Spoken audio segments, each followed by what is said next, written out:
J'ai tendance à dire que apprendre par cœur des paragraphes, ça a tendance à dénaturer la réflexion. Après avoir lu l'introduction, je vérifie, en lisant le début de chaque paragraphe, si j'ai un plan qui se dessine. On peut rester des heures à faire une très jolie dissertation, hein. Bon.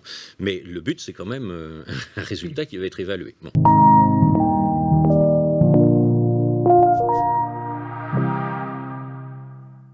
Bonjour Frédéric, Bonjour Pierre-Alexis. très heureux de te retrouver depuis la dernière vidéo. Comment vas-tu depuis tout ce temps? Eh ben, ça va très bien, l'année s'est terminée, les étudiants sont en révision désormais, ce qui veut dire qu'ils ne nous laissent absolument pas tranquilles. Ils continuent d'envoyer quelques demandes, des points de détail sur lesquels ils reviennent, ce qui est bien normal.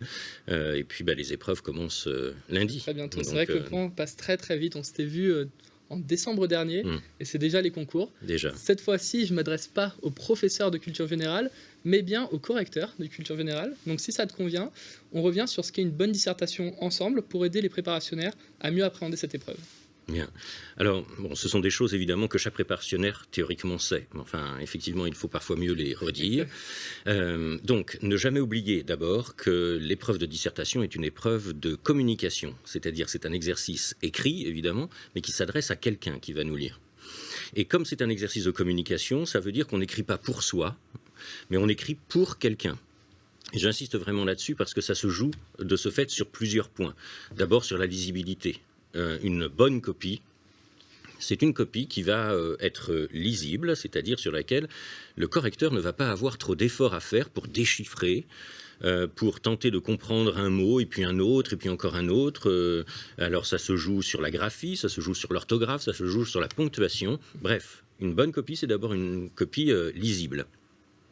Ça veut dire que plus globalement, c'est une copie intelligible, donc non seulement dans la forme, mais également dans le fond, et intelligente, parce qu'il faut évidemment faire ce que la culture générale a appris à faire pendant 2 ans, voire 3, pour les plus courageux, à savoir confronter des points de tension, les mettre en rapport, les faire dialoguer les uns avec les autres pour construire une argumentation qui arrive à un résultat. Voilà. Donc c'est un exercice qui demande effectivement de l'entraînement, mais ça il y en a eu pendant 2 années, et c'est un exercice dans lequel il convient à chaque étudiant en fait de donner le meilleur de lui-même. Je dis bien de lui-même, parce que ça aussi ça va être très important pour une dissertation, à savoir que l'étudiant va devoir s'exprimer lui, ce qu'il dit va l'engager véritablement. Et théoriquement, pendant au moins la 2e année, il s'est entraîné à se positionner face à de nombreuses problématiques qu'il a pu rencontrer au cours de ses entraînements. Et voilà, donc c'est effectivement le moment terminal. Enfin, il y a 3 moments terminaux, puisqu'il y a 3 dissertations de culture générale sur l'ensemble des 2 concours Écricom et BCE. Mais ces 3 moments sont l'occasion véritablement de donner tout, vraiment tout, ce que l'on a appris, ce que l'on a appris à faire, ce que l'on a appris à penser, ce que l'on a appris à écrire. C'est vrai qu'on dit souvent qu'on résume 2 à 3 années en 3 copies de 4 heures qui seront lues en une vingtaine de minutes par un correcteur. Ça commence très souvent par une bonne introduction, une bonne copie. C'est la première impression qu'on va laisser au correcteur. Qu'est-ce qu'une bonne introduction selon vous ? Une introduction, c'est d'abord le moment de la rencontre. C'est la première rencontre, c'est la première impression. Alors évidemment, on ne va pas dire que tout se joue sur l'introduction, fort heureusement. Malgré tout, force est de constater, au fur et à mesure des années, cela se confirme dans les corrections que l'on peut faire, l'introduction donne quand même le là. Et c'est la partition entière qui semble découler de l'introduction, tout simplement parce que l'introduction, ce n'est pas le compte-rendu de sa préparation du sujet, de sa découverte du sujet, c'est une mise en forme a posteriori. Une fois que l'analyse du sujet a été faite, une fois que le plan a été élaboré, l'introduction vient en quelque sorte mettre en scène tout cela, et c'est vrai que c'est une espèce d'exercice de style sur lequel il ne faut pas se planter, vraiment. Donc ça veut dire que dans cette bonne introduction, il faudra que l'on retrouve d'abord évidemment le sujet, alors plus ou moins transformé en fonction de ce que l'on en a fait, de la problématique que l'on a à trouver, mais surtout les termes du sujet, les termes analysés, et puis mis en scène, amenés, sans trop de lourdeur, évidemment, avec une forme d'élégance, parce que c'est quand même toujours beaucoup mieux. C'est le moment d'accrocher, en fait, d'accrocher son correcteur en lui disant bon ben voilà, moi je suis là, voilà ce que j'ai compris, et allez, on rentre dans le sujet dès maintenant, et et je vous emmène. Bah, c'est vrai qu'on dit qu'une bonne problématisation dans une introduction est la clé de la réussite d'une Hmm. bonne copie de Hmm. culture générale. Qu'est-ce qu'une bonne problématisation pour les correcteurs? Ben, une bonne problématisation, c'est une problématisation qui a permis, parce que c'est le sens étymologique du mot probléma en grec, qui a permis de prendre de la hauteur. C'est-à-dire on se met sur ce promontoire, on regarde les choses de haut, et puis ensuite on dessine des pistes qui vont permettre de se retrouver au sein des concepts, au sein des connaissances que l'on a acquises, et qui sont parfois touffues, denses, qui semblent même quasiment impénétrables comme une forêt vierge. Et justement, se mettre en hauteur permet de dessiner ce chemin qui sera le plan et de proposer au correcteur un itinéraire qui arrive au point final que l'on s'est fixé. Donc ça, c'est extrêmement important. Donc la problématique, c'est quelque chose qui propose une tension, après avoir le plus souvent décelé dans le sujet un paradoxe, parfois plusieurs, une tension mise en forme qui permettra de lancer l'itinéraire. Très bien, merci. Très souvent, des étudiants trouvent la spécificité du sujet, s'efforcent de montrer en quoi le sujet est intuitif, mais pourtant pas si simple, c'est pour ça qu'ils ont 4 heures pour y répondre, mais ensuite ils préparent des paragraphes qu'ils essayeront, très souvent une dizaine, qu'ils essayeront de recaser, peu importe la dissertation. Qu'est-ce que vous en pensez, vous, en tant que correcteur? Est-ce que c'est lisible? Est-ce que ça se voit que c'est préparé? Ou est-ce que vous trouvez que c'est plutôt une bonne astuce? Alors, préparer des paragraphes, s'entraîner à écrire des paragraphes, c'est quelque chose, moi, que j'encourage personnellement au cours de l'année en termes de préparation. Les apprendre, ça peut être quelque chose de rassurant, ça peut être bien, mais il y a un piège énorme, et tout le monde se rendra compte. Le piège énorme consiste à vouloir, coûte que coûte, pour se rassurer, recracher son paragraphe, sans prendre en compte la spécificité du sujet et même la logique dans laquelle on a construit le plan. Et même, j'ai tendance à dire que apprendre par cœur des paragraphes, ça a tendance à dénaturer la réflexion, en ce sens que les paragraphes, on les a en tête, et on va essayer d'organiser son plan en fonction de ces paragraphes. Donc c'est de l'art de la combinatoire, quoi, comme en mathématiques. On essaye de faire une combinaison, et cette combinaison, parfois, ne répond pas au sujet, ou pas véritablement, en tout cas ne prend pas l'originalité ou la spécificité du sujet qui est proposé. Donc, écrire des paragraphes pour s'entraîner, oui. Apprendre, pourquoi pas des formules dans des paragraphes, oui. Se dire que s'il y avait un paragraphe ou un argument qui allait vers ce type de choses, on aurait ce type et ce type d'illustration, ok, tout va très bien jusque-là. Mais ensuite, il faut se laisser la liberté et d'une certaine manière, le génie propre lié au sujet de dissertation, de recomposer et de réécrire parfois pour toucher au plus près le sujet qui est proposé. Justement, en parlant de sujets proposés, très, très fréquemment, les étudiants utilisent ces paragraphes-là pour traiter le sujet qu'ils ont envie de traiter et non pas le sujet posé. Donc c'est vraiment très important de traiter le sujet dans sa spécificité et de comprendre pourquoi le concepteur a choisi ce sujet-là et pas un autre. Mais dans ces cas-là, qu'est-ce qu'un bon paragraphe, une bonne sous-partie? Quelles sont les étapes clés? On pense à la conceptualisation, les auteurs? Oui, alors un bon paragraphe en général, c'est un paragraphe qui commence par un argument qui est très clair, qui se donne à lire très facilement. Alors nous avons tous des techniques de lecture différentes pour les copies, y compris le jour du concours. Pour ma part, je sais que je suis très sensible à la logique, parce que c'est un exercice de logique. Et donc, après avoir lu l'introduction, je vérifie, en lisant le début de chaque paragraphe, si j'ai un plan qui se dessine. Voilà. Donc ça, c'est extrêmement important. Donc un paragraphe, ça commence toujours par un argument qui est clair et qui est lié au paragraphe précédent par des connecteurs logiques. Là encore, logique. C'est-à-dire qu'il y a des effets d'opposition, il y a des effets de nuance, il y a des effets, enfin plusieurs types d'effets, mais surtout pas des effets de cumul. D'abord, ensuite, enfin, ce type de choses qui ne relèvent pas de la logique. Pas du tout. Donc il faut véritablement enchaîner d'un point de vue logique de paragraphe à paragraphe et en début de chaque paragraphe. Et ensuite, après avoir proposé son argument, tenter, en général c'est comme cela, mais il n'y a pas de règle absolue, mais pour plus de clarté, c'est mieux que ça fonctionne ainsi. Donc l'argument, ensuite on explicite l'argument, c'est-à-dire qu'on développe en quelque sorte la théorie liée à l'argument, qu'on vient illustrer par un auteur ou deux auteurs. Et quand il y a deux auteurs, Le plus souvent, il y en a un qui est en majeur, qui est davantage développé que l'autre, et l'autre vient en quelque sorte apporter une nuance, un point de détail qui va enrichir l'ensemble du paragraphe. Il ne s'agit pas de cumuler les exemples, ça ne sert à rien, parce que ça fait très lourd et on a l'impression que c'est du survol, donc des choses comme ça éparpillées, enfin voilà. De la même façon, un exemple c'est un exemple, et ce n'est pas une citation. Beaucoup d'étudiants ont tendance à confondre l'exemple et la citation. La citation, c'est le nec plus ultra, le truc en plus, qui montre que l'on a été un bon préparationnaire, que l'on a bien fait son job d'apprendre des choses par cœur, bon, très bien. Mais c'est en plus de la connaissance de l'exemple et de l'utilisation que l'on fait de l'exemple par rapport à l'argument. Très bien. En ce qui concerne la conceptualisation, il y a beaucoup d'étudiants qui confondent peut-être description et explication. Est-ce que vous auriez des conseils pour mieux conceptualiser ? Alors ça c'est extrêmement, enfin c'est une question très compliquée, parce que c'est un travail qui est mené pendant théoriquement tout le lycée, pendant la classe préparatoire. Le travail de conceptualisation, c'est un travail qui est long. Bon. La description consiste le plus souvent à plaquer des connaissances que l'on a apprises par cœur sans nécessairement les comprendre véritablement. Donc on les a apprises, on ne les a pas comprises, et on les replaque comme ça en se disant bon ça va le faire, au moins j'ai appris des choses. La conceptualisation repose sur une capacité d'abstraire et de cette abstraction peuvent naître des liens précisément. Je disais qu'une bonne copie c'est une copie intelligible et intelligente.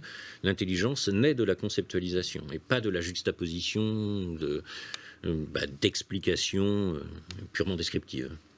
C'est très très clair, c'est très intéressant.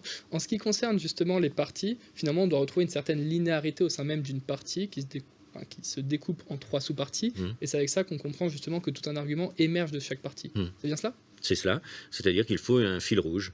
Et l'idée de fil rouge, c'est quelque chose qui me tient à cœur. Enfin, chacun a été, je l'espère en tout cas, baigné dans la mythologie, notamment la mythologie grecque. Il y a un mythe qui est vraiment très très important, c'est le mythe du Minotaure. Pour se sortir du Minotaure, il a fallu un fil, le fil d'Ariane. Sinon, on s'est fait bouffer complètement par le Minotaure. Thésée s'en sort, c'est en quoi il est un peu héroïque, mais grâce notamment à Ariane. On a tendance à l'oublier, d'ailleurs il va l'oublier lui sur une île, enfin passons. Mais il y a ce fameux fil. Eh bien, ce fil, j'ai envie de dire que théoriquement, il tisse l'ensemble de la dissertation, de l'introduction à la conclusion. Il faut qu'on le retrouve. Et dès lors qu'il y a des coupures, des ruptures, qu'on casse le fil, le tissu dissertatif se trouve un peu gêné, empêché. Il y a des trous, pour tout dire, c'est-à-dire on n'a pas tricoté les choses comme il le fallait ou cousu les choses comme il le fallait. Donc il faut bien ce fil. Alors ce fil, on le retrouve globalement de l'intro à la conclusion, théoriquement, mais on va le retrouver également dans chaque partie et entre chaque argument. Alors il y a plusieurs types de fils rouges. C'est un fil rouge sémantique, si on joue sur le sujet, sur le champ lexical du sujet, le champ sémantique du sujet. Ça peut être également un fil rouge, pourquoi pas illustratif, c'est-à-dire une ou deux références qui reviennent en écho, que l'on retrouve, mais exploitées de façon différente, pour créer un phénomène de familiarité avec la pensée de l'étudiant et avec également la culture de l'étudiant. Puisque, après tout, on accompagne quelqu'un pendant une vingtaine de minutes, alors qu'on n'a jamais croisé, qu'on ne connaît pas, qu'on ne reverra jamais. D'abord, on ne le voit pas, on voit juste la copie. Mais autant faire en sorte que ces 20 minutes soient agréables et qu'on comprenne de quoi on parle. Donc pour synthétiser, il est très important qu'on soit dans la dissertation et non pas dans l'exposé, donc vraiment dans la réflexion personnelle, et qu'on apprenne à être intelligent en culture générale. C'est très intuitif, mais ça ne l'est pas forcément pour tous les étudiants, et c'est très important qu'ils y tiennent compte pour les concours.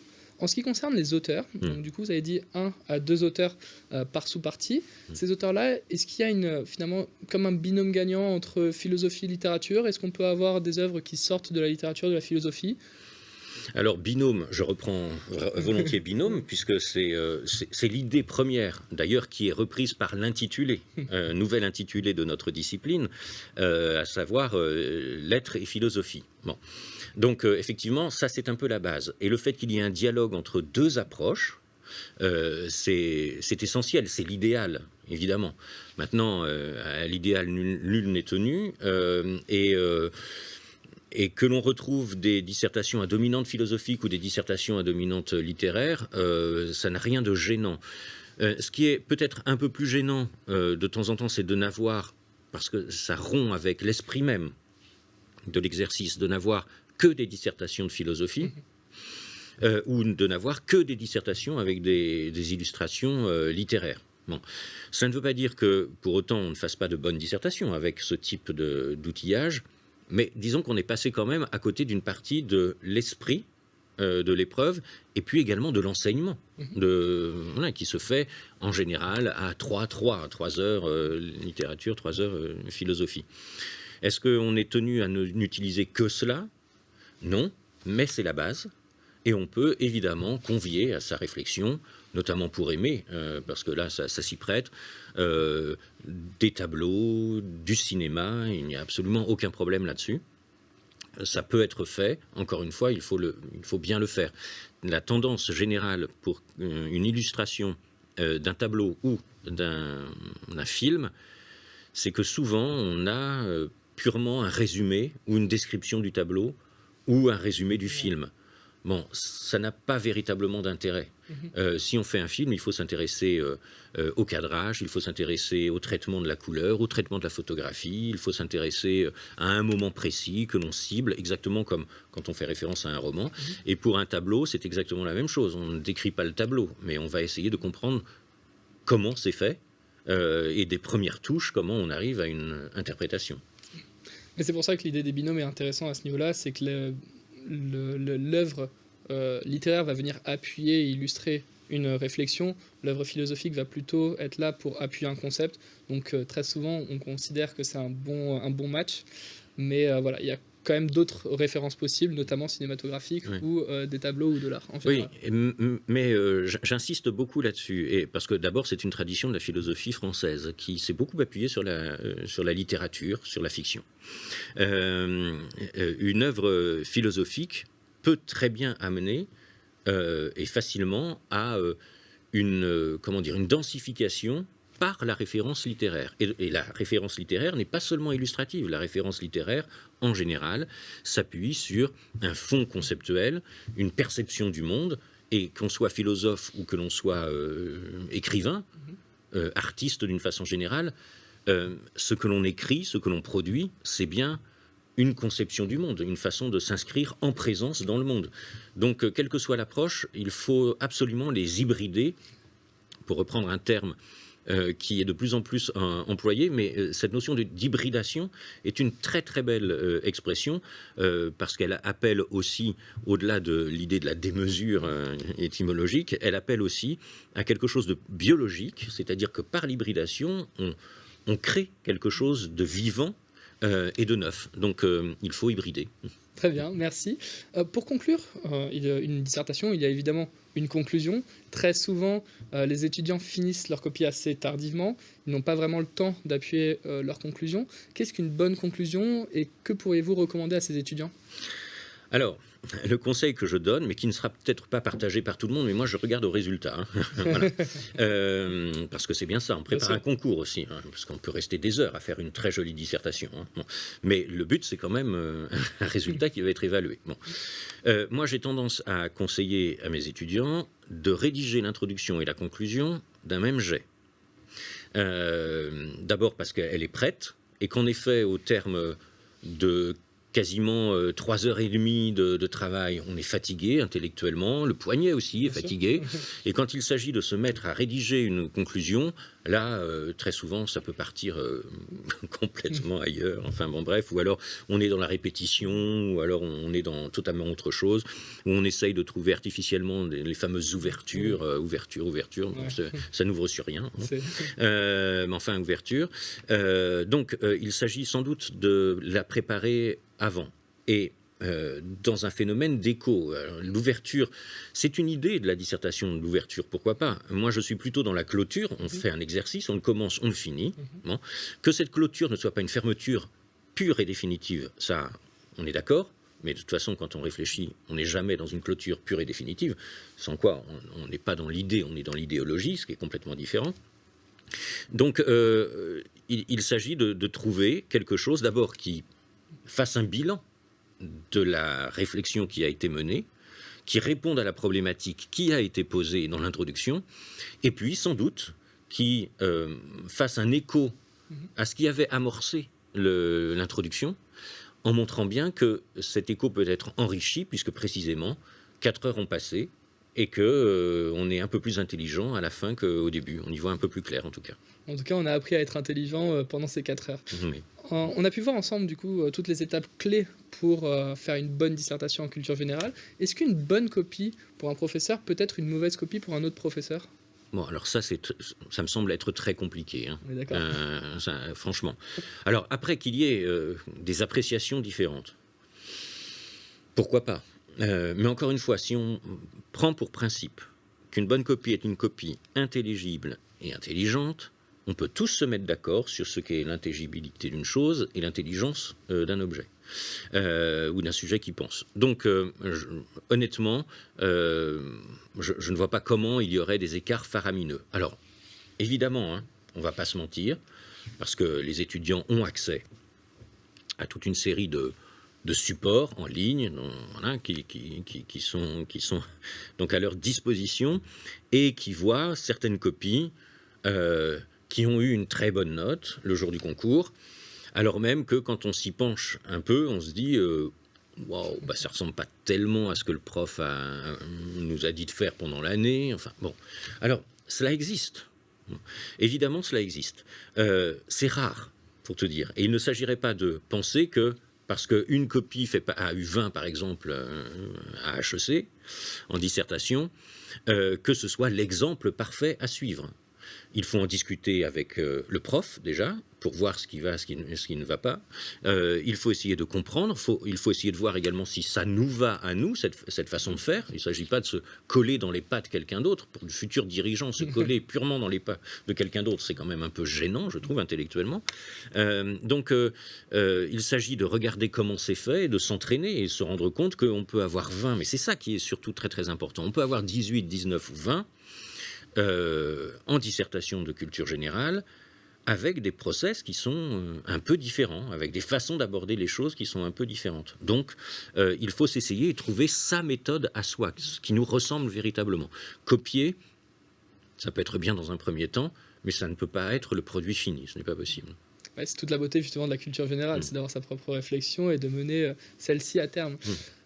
Les préparationnaires passent les concours dans quelques jours. Est-ce que vous auriez un dernier petit mot, des petits mots d'encouragement pour leur concours? Bon, d'une façon générale, que ce soit pour la culture générale, que ce soit pour toutes les matières, ils ont travaillé d'arrache-pied pendant 2 ans. C'est en général le cas. Bon, parfois certains, le dernier mois ou les 2 derniers mois, ok. Mais enfin bon, ils ont travaillé. Les concours sont prévus pour eux. Ils sont calibrés pour eux. Pas de surprise de ce point de vue-là. Donc, qu'ils y aillent avec confiance. Confiance et détermination. La détermination, c'est absolument essentiel. Depuis longtemps, et depuis que l'on s'est vu, en réalité, au mois de décembre, c'était ça ? C'était en décembre.